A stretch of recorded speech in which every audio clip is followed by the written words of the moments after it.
এই এদিকে আয়। ওই যে আবার আমাকে মারছে, দেখেছ? শুধু মারবে।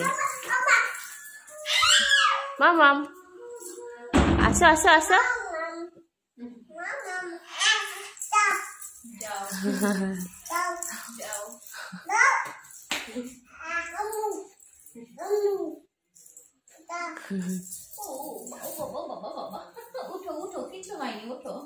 কতবার পরে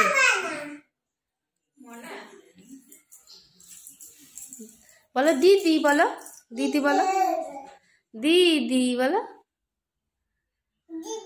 ওই দেখ দিদি বলছে, তুমি বলো দিদি, বলো দিদি। না এটা নেয় না, এদিকে আসো আসো। এই দেখ, এই পাপাকে ফোন করে দি আয়। মামা মায়ের পাপার সাথে কথা বলবি? মামা ফোন এটা কি করবে তুমি, নিয়ে কি